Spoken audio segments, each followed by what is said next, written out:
Voilà donc, nous allons donc aller sur le vif du sujet. On a fêté les mamans il y a quelques semaines de cela. Les mamans, elles étaient heureuses, ce qui paraît. Il y a 2 semaines de cela, mais maintenant c'est le tour des papas. Vous savez que la fête des mères ou la fête des pères, c'est une fête mondaine. Mais il vaut mieux on fête la fête des pères, la fête des mères, que fêter autre chose, n'est-ce pas? Non pas Dipavali, Dipali, d'accord? Il vaut mieux fêter cela. Moi je bénis le Seigneur, hein? Il faut honorer ce qu'il y a à honorer. Mais je souhaite aussi à tous les pères, je dis bien à tous les pères, une bonne fête dans le Seigneur. Que Dieu vous bénisse. Vous savez que le rôle du père a changé au cours de ces dernières années. Le père, il y a 30 ans ou 40 ans de cela, était des pères durs. On peut dire parfois des pères fouettards. Mais au cours des années, le rôle a changé.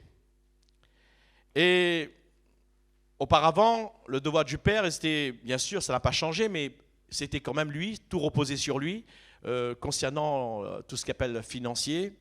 Et on peut dire que sa famille s'attendait que l'argent entre. La mère s'occupait de l'éducation des enfants. Mais le père de nos jours est appliqué dans l'aide aussi de la maison. Avant non, maintenant oui. Les rôles sont interchangeables avec la mère. Le père maintenant fait la cuisine, parfois mieux que les mères. Père, pourquoi vous ne dites pas amen? La peur s'il ne mange pas le midi. Le père fait aussi le ménage, mais moins que les mères. J'avoue. Mais on peut dire aussi que le père, donc, il aide ses enfants dans les devoirs. Maintenant, il joue aussi avec les enfants. Avant, ils n'avaient pas le temps. Maintenant, ils prennent du temps avec les enfants. Mais je vois aussi que le nom du père désigne géniteur, celui qui engendre, celui qui donne la vie. Il y a des pères adoptifs qui jouent leur rôle mieux que les pères. Je pense à Joseph. Joseph a joué ce rôle du père adoptif concernant Jésus. Je pense aussi à ceux qui n'ont pas d'enfants, ceux qui n'ont plus d'enfants. Et mes pensées vont vers eux ce matin. Ceux qui ont perdu un enfant, un fils, une fille. Et parfois même, dans la séparation, eh bien, la mère ne veut plus que le père fréquente, les enfants fréquentent le père. Et ça existe. Ce matin, mes pensées vont vers vous en disant courage et que Dieu vous bénisse. Parfois, je pense qu'il y a un manque de compréhension concernant donc le père. Parce que quand on parle de père, effectivement, nous sommes pères par la grâce de Dieu, mais nous avons un papa dans le ciel. Lui, nous devons lui ressembler. Il joue le rôle de père vraiment parfaitement, impeccable. Et Jésus l'a constamment affirmé puisqu'il dit qu'il appelle Dieu, il appelle son Père. Parce que c'est le Père qui est tout puissant. C'est le Père qui est amour. Mais c'est aussi le Père de l'éternité. Mais je peux dire, c'est le Père qui est toujours présent et qui est aussi protecteur. Et dans 2 Corinthiens chapitre 1 verset 3, Paul dira « Béni soit Dieu, le Père de notre Seigneur Jésus-Christ, le Père des miséricordes et le Dieu de toute consolation. » Nous sommes des enfants de Dieu, frères et sœurs. Cela n'a pas toujours été. Aujourd'hui, nous pouvons dire que nous sommes des enfants de Dieu. On voit des enfants sans père aujourd'hui. Je connais quelqu'un qui, quand il regardait son acte de naissance, il voyait le nom de la mère et pas le nom du père. Et pour lui, c'était quand même attristant parce qu'aujourd'hui, il y a des pères qui ne s'occupent pas du tout des enfants. Et nous étions aussi comme ces enfants sans père. Nous étions des enfants du malin. Et nous pouvons dire, nous étions abandonnés parce que le malin nous disait, vous êtes mes enfants, mais il s'en fichait totalement de nous. Nous étions égarés dans nos péchés, plus que nous étions égarés dans nos péchés, puisqu'il prenait du plaisir. C'était un mauvais père. Et nous étions des enfants de colère, puisque la Bible dit, celui qui pratique le péché est du diable. Mais Dieu le Père, qui est riche en miséricorde, et qui a prévu un plan merveilleux pour établir cette relation avec les hommes, parce que lorsque nous croyons en Jésus-Christ, nous le recevons comme sauveur personnel, nous pouvons dire c'est une réalité surnaturelle qui se produit. Nous sommes enfants de Dieu. Par l'Esprit Saint, nous sommes enfants de Dieu. Et nous chantons bien souvent « Abba Père, Père je t'adore, Père des cieux », mais nous sommes réellement les enfants de Dieu. La naissance spirituelle en Christ nous fait devenir que nous sommes enfants de Dieu, puisqu'il est dit, vous êtes tous des fils de Dieu par la foi en Jésus-Christ. Vous tous qui avez été baptisés en Christ, vous avez revêtu Christ. Donc Dieu nous offre l'occasion d'être ses enfants.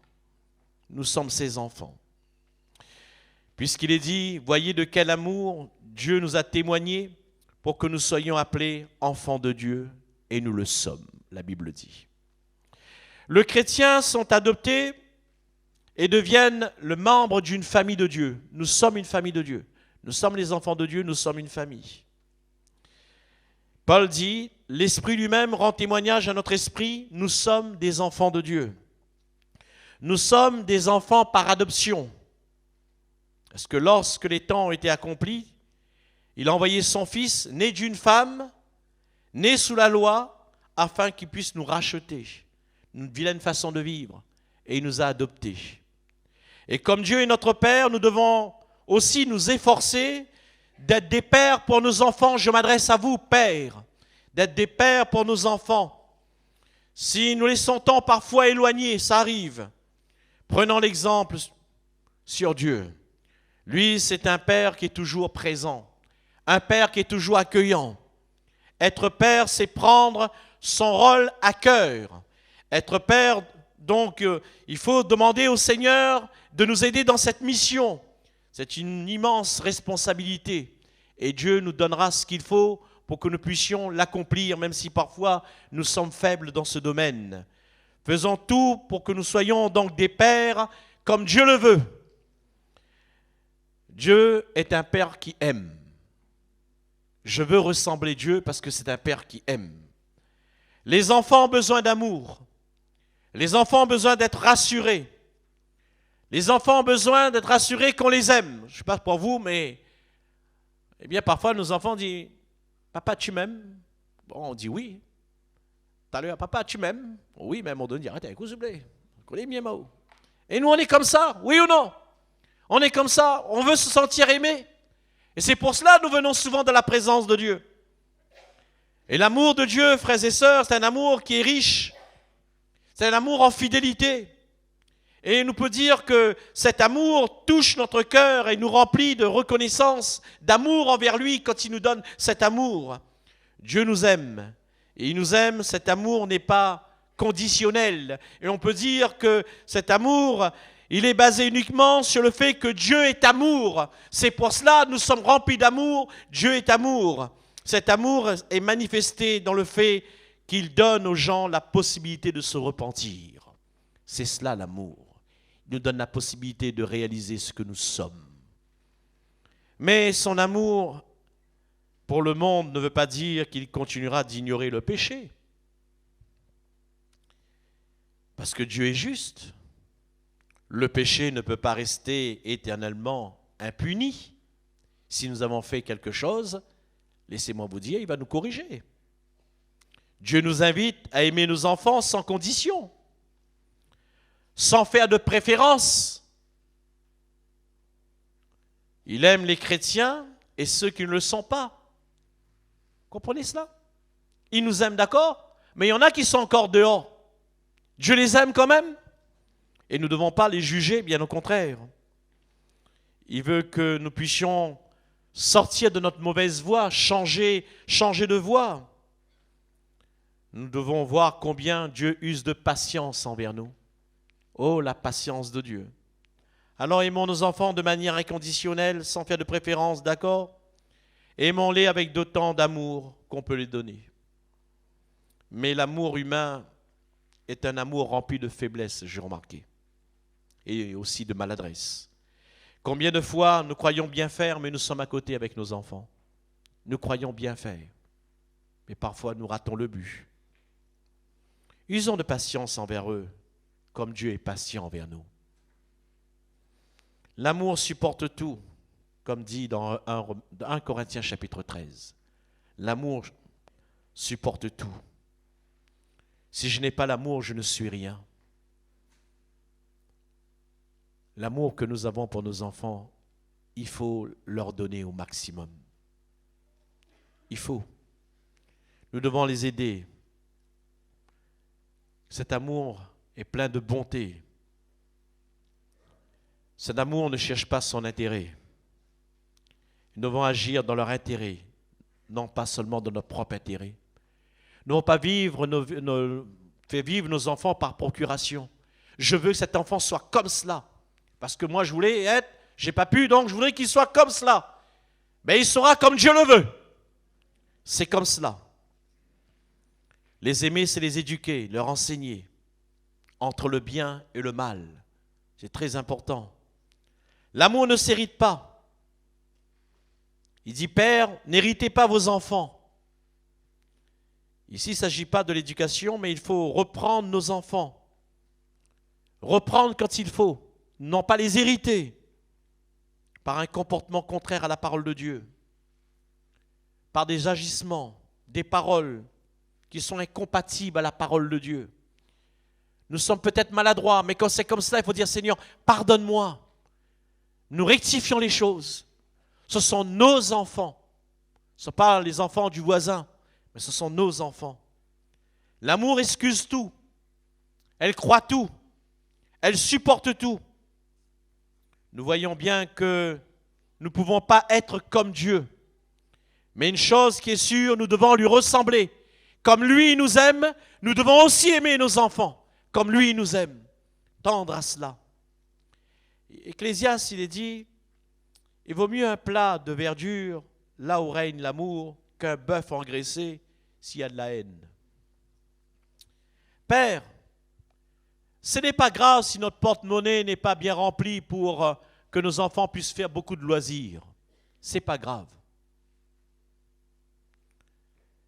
Ce qui est très important, plus qu'un porte-monnaie, plus qu'un compte en banque, ce qui est plus important que les loisirs que nous donnons, si nous pouvons, merci Seigneur, mais si nous ne pouvons pas, ce qui est important, c'est l'amour que nous donnons à nos enfants.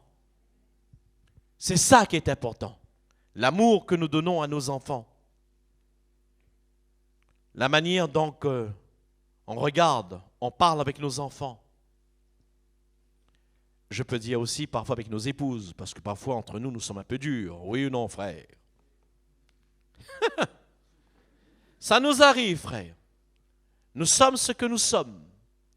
Parfois, on croit bien parler. Parfois, on croit parler avec le collègue, parler avec on ne connaît pas que vous parlez avec madame, là. Heureusement, elles ont du caractère, hein. Mais que Dieu nous aide dans notre façon de parler, notre façon de faire. Nous devons aussi féliciter quand il faut. Féliciter nos enfants, même s'ils n'ont pas eu 20 sur 20. Tu as eu combien, mon fils? La moyenne? Rien que ça même? C'est bien, mon chéri. La prochaine fois, tu feras mieux. Ah, j'ai raté cela. Ben écoute, il faudrait que tu prends ton temps pour apprendre. Les encourager comme cela. Il faut rire avec eux. Est-ce que vous riez avec vos enfants? Je parle au père, là. Vous riez avec vos enfants? Hein? Ah, faut rire, faut rire. Hein? Bon, faut pas rire pour dire rire, hein? Mais il faut quand même rire avec eux. Les encourager. Ne pas laisser place à la haine. Je connais des enfants qui ont de la haine pour leur père. Ils ne veulent même pas entendre parler de leur père parce qu'ils étaient tellement durs. L'amour n'y était pas. Frères, que Dieu nous garde dans ce domaine. Que Dieu nous aide parce qu'il nous a laissé de bons exemples. Et nous devons lui ressembler. C'est un père qui aime. Moi aussi, je dois aimer mes enfants comme Dieu m'aime. C'est un père qui se donne, qui donne et qui se donne. Il a prouvé son amour en donnant son Fils.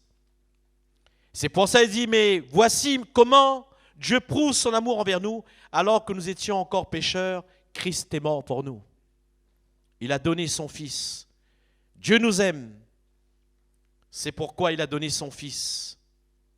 Mais son Fils unique. Et un jour, je disais ça avec quelqu'un, dans une prédication, c'était je ne sais plus où. Je lui dis, imagine, regardez-moi, vous me connaissez bien.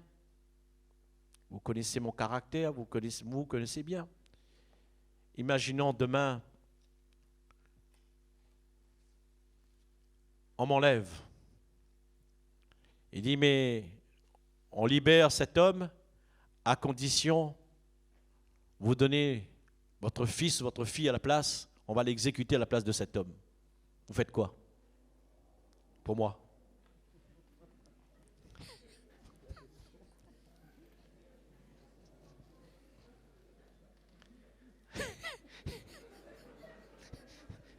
Considère qu'on est mort, hein?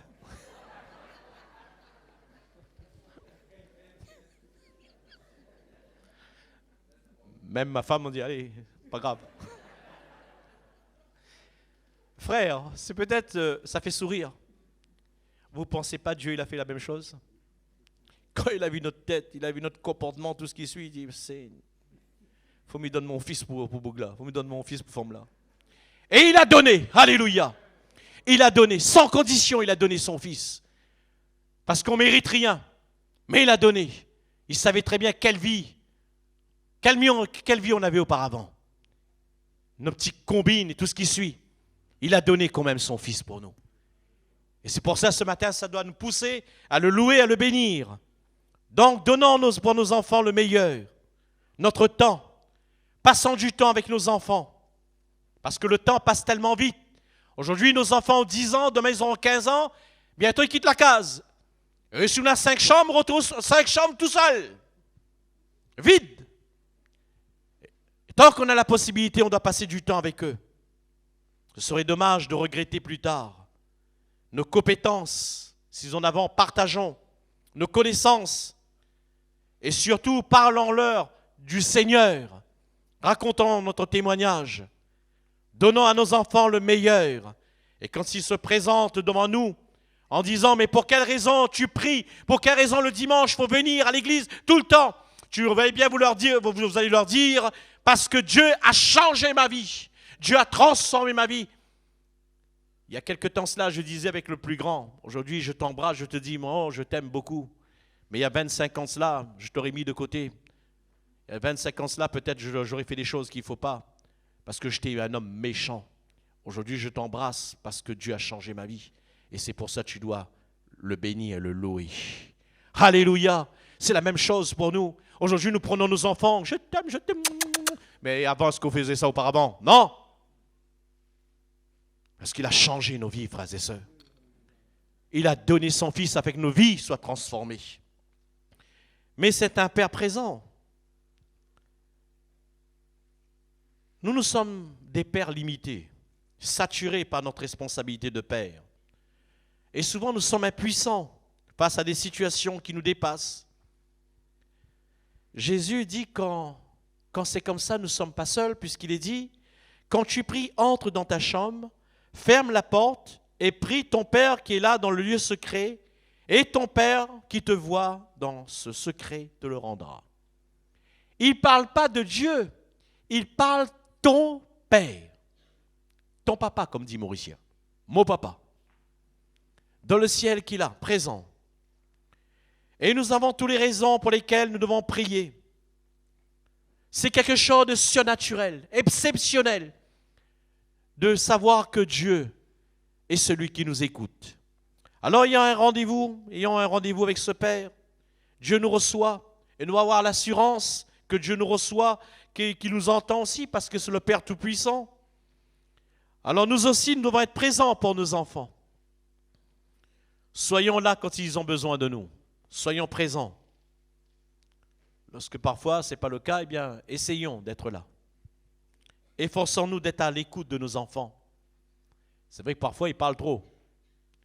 Il vaut mieux que nos enfants parlent avec nous que c'est le petit copain, la petite copine qui vont donc ils vont partager leurs secrets, qui parlent avec nous. Et pensons-nous donc d'être à l'écoute, savoir reconnaître qu'ils vont bien ou que ça ne va pas. Nous, pères, parfois ça nous échappe, mais pour les mères, elles sont sensibles. Vous avez une sensibilité, vous, mesdames. Nous, papa, certes, on sait quand ça ne va pas, mais parfois ça nous échappe. Mais Dieu vous a donné une sensibilité, mesdames. Alors, Père, que Dieu nous aide aussi à avoir ce genre de sensibilité. Que le Seigneur nous aide à rechercher ce qui les trouble, afin que nous puissions parler avec eux. Tous les sujets sont tabous, il faut y aller. Parce que le monde parle, le monde est sans tabou. Nous devons parler avec nos enfants. Ne laissons pas le monde enseigner les choses de la vie à nos enfants. C'est à nous d'enseigner nos enfants. Que Dieu nous aide d'être présents dans ces moments-là. Parce que parfois on dit, mais là, ce sujet-là, et what de moment? Parlez coup de moment, moi je ne connais pas ça. Moi. Mais que Dieu nous aide à avoir des bonnes réponses. Père, le Dieu Tout-Puissant, c'est un Père protecteur. On est dans une société difficile, dépravée. On voudrait tant protéger notre foyer, n'est-ce pas? Mais comment? Ce n'est pas en mettant les interdits qu'on va y arriver. Fais pas ci, fais pas cela. Si vous faites comme ça, n'est pas bon. Ce n'est pas comme cela. Dieu le Père, ce n'est pas un papa poule, mais c'est un Père protecteur. Il nous donne des armes pour nous protéger et protéger notre famille. Parce que le malin, Satan lui-même, veut détruire les foyers. Et on entend souvent, aujourd'hui on parle plus de, j'aime pas ce mot, mais bon, on entend plus parler de divorce que de mariage. Les gens c'est comme si c'est devenu une mode en fin de compte. Si on ne se comprend pas, vaut mieux qu'on se sépare. Vous croyez que c'est le bon moyen? Que Dieu nous aide à protéger notre famille. C'est pour ça qu'il dit, Orès, fortifiez-vous dans le Seigneur et par sa force toute-puissante. Revêtez-vous de toutes les armes que Dieu vous a données, afin de tenir ferme contre les ruses du malin. Alors pourquoi vais-je m'embêter, certains disent, mais porter un casque quand je roule en scooter? Pourquoi? Mais parce que c'est pour te protéger. Si tu montes en scooter, il faut mettre un casque.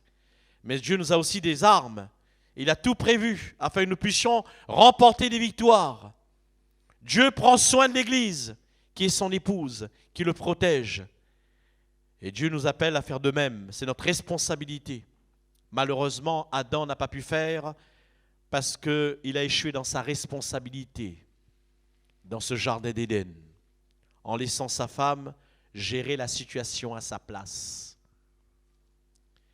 Ce n'est pas aux épouses de gérer la situation à notre place.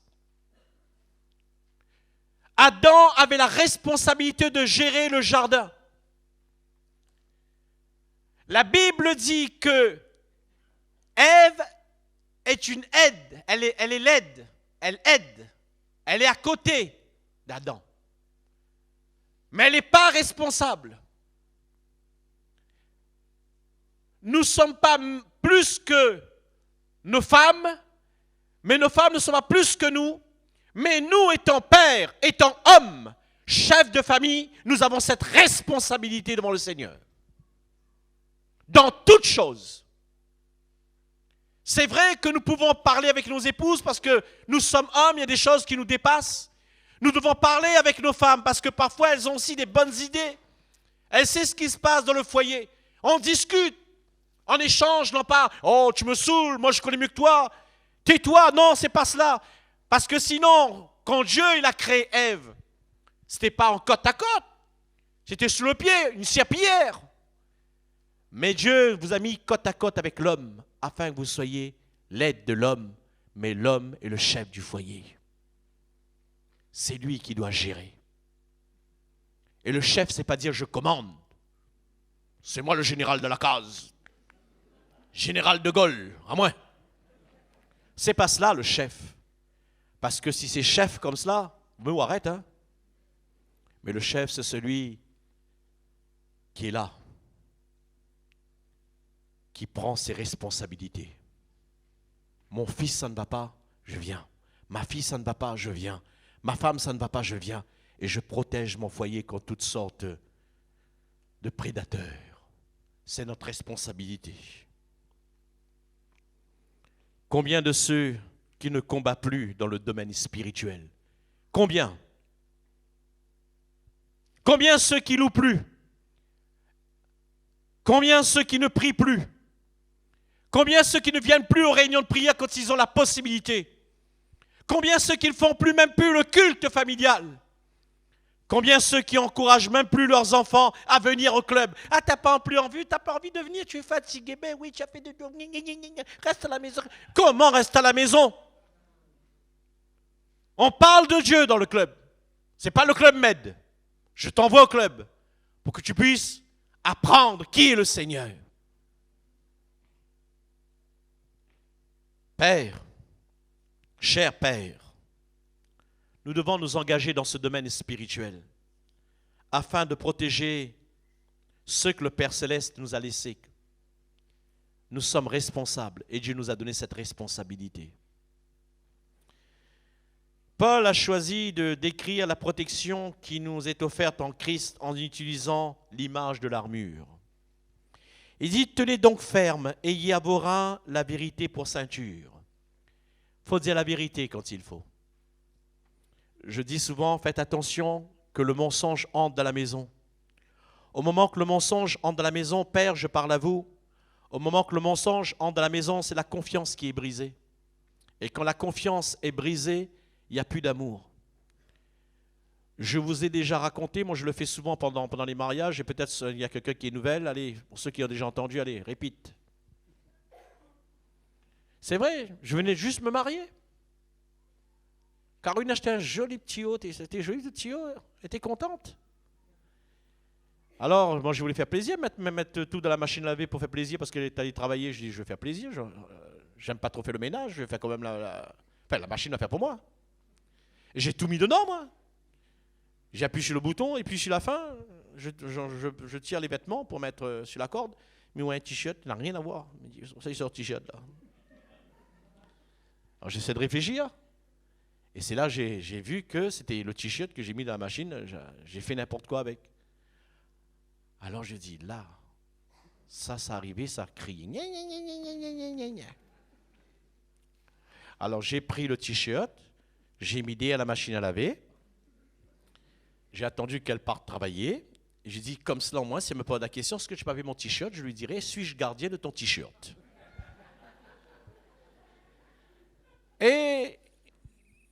Et puis à un moment donné, alors j'étais fier, allez, t'as dans la poubelle.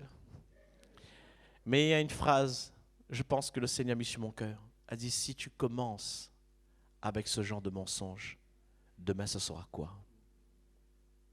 Ça m'a refroidi. Alors j'ai pris le t-shirt, je suis allé, je lui ai dit, chérie, tu vas crier. Je sais, tu vas crier, excuse-moi. Elle a crié. Mais crie, je vous ai dit, les faits. Mais la vérité était là. Il faut dire la vérité, frères et sœurs. Vaut mieux que nos femmes crient. Laissons-les crier. Laissons-les rêver aussi. C'est pas grave. Mais le fait de dire la vérité, nous protégeons notre foyer. Le diable veut qu'il y ait le mensonge dans la case. Et il veut la destruction. Et nous, étant pères, nous devons veiller à cela. Dans le jardin d'Éden, vous savez comment le serpent il a fait? Il y a Madame Ève. Alors Madame Ève, elle a vu le serpent. Mais pose-moi la question, comment ça se fait qu'Ève a pu parler avec un serpent? Hein? Je dis, mais de toute façon, ça n'a pas changé parce qu'il y a des gens qui parlent avec leur chien. Alors bon. Mais je pense que Madame Ève, quelque part, peut-être elle était délaissée ou peut-être, je ne sais pas, mais en tout cas, le problème c'est que Adam doit être là au bon moment. Frères et sœurs, soyons là au bon moment et nous avons besoin de l'action du Saint-Esprit dans nos vies. Nous avons besoin de cela. Nos épouses sont sensibles. Je parle à vous, frères, parce que je suis comme vous aussi. Nos épouses sont sensibles. Parfois, point rien. Parfois, les larmes qui roulent dans les yeux. Et parfois, nous disons, oh, et comment il commence à pleurer pour rien là? Non, parce que la femme, si elle a les larmes qui roulent dans les yeux, parce qu'elle est sensible. Et nous devons prendre soin de nos épouses. Nous sommes des amoureux gros doigts, je le dis souvent, mais nous devons être de ceux qui sont sensibles quand nos épouses nous parlent. Frère, c'est notre responsabilité. Aujourd'hui, c'est la fête des pères. Mais dans cette fête des pères, ce n'est pas seulement le fait d'aller boire des whisky comme si à un moment donné tombe sur la table, mais le fait de passer un moment avec la famille et de dire Seigneur, les enfants que tu m'as donnés, je te loue, Père. La femme que tu m'as donnée, je te loue, Père. La femme que tu m'as donnée, ça ne veut pas ça te la mettre à côté de moi, tu ne peux pas, Seigneur, hein? Mais celle que tu as permis que je puisse avoir, je te loue, Père. Et si je ne suis pas Père, Seigneur, merci pour les enfants de l'Église que je considère comme mes enfants, Seigneur. Et si j'ai perdu un enfant, Seigneur, remplis mon cœur de ta paix, de ta joie. Aide-moi, je t'en prie, à surmonter cela, mais continuez quand même votre rôle de père et que Dieu vous bénisse dans ce domaine. Et nous devons revêtir Christ. Le malin ne peut pas nous toucher.